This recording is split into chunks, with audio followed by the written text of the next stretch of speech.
Denver 7 On Demand is brought to you by Ferguson and BAC Appliance Center, the best in bath, kitchen, and lighting for your home.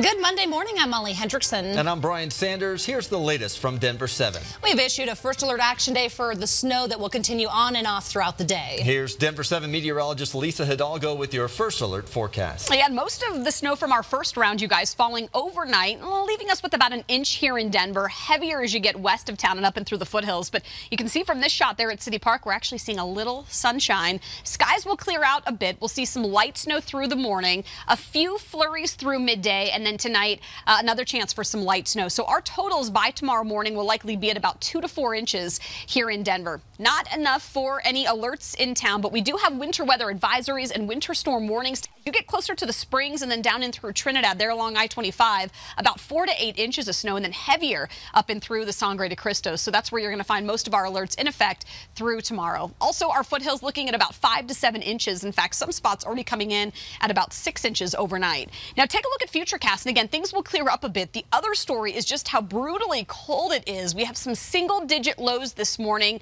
Feels like about 10 to 15 below zero. Tonight, we'll get another shot at some snow, and it looks like across the southern edge of the Front Range is where some of that heavier snow could fall through early tomorrow morning. We'll see some light snow through early Tuesday, and then skies will gradually clear out with highs in the 20s by tomorrow afternoon. So from teens today to 20s tomorrow to 30s by Wednesday. It's going to get a little warmer through midweek with more sunshine by Wednesday.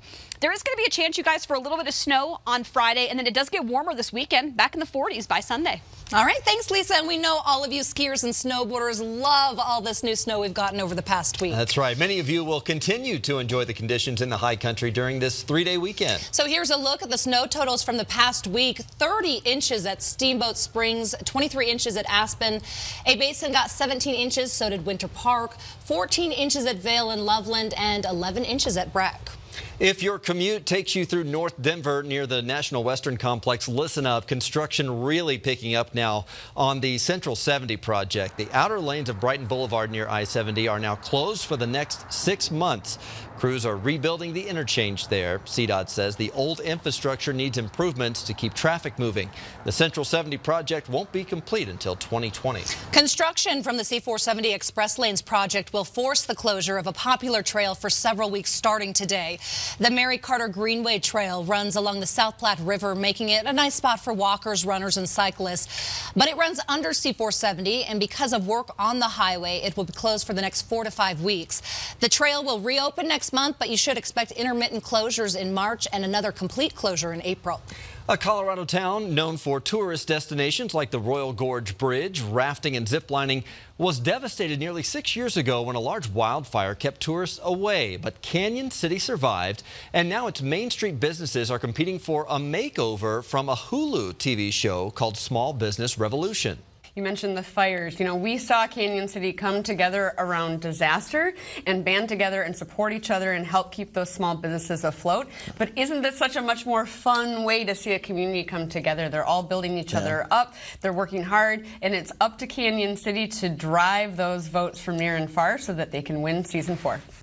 That's right. You can help Canyon City win by voting. You can vote once per day per email address. We have details on our free Denver 7 app.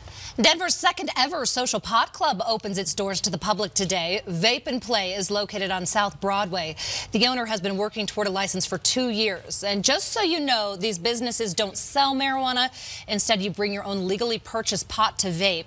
You'll pay for sessions inside, which include events like comedy shows and musical acts.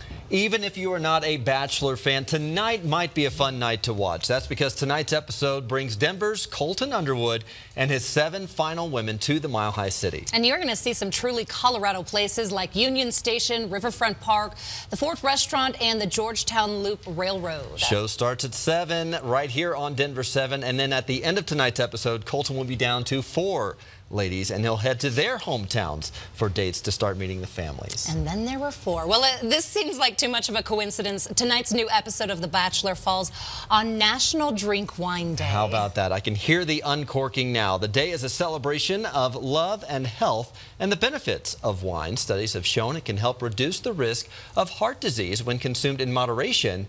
That might not help Colton, though, if he ends up breaking a few hearts on tonight's episode. But it'll help us all watching, right? You bet. This has been your Denver 7 On Demand update. Thanks for joining us. Check back here later today for another update and download the free Denver 7 app for breaking news and alerts. Have a great day.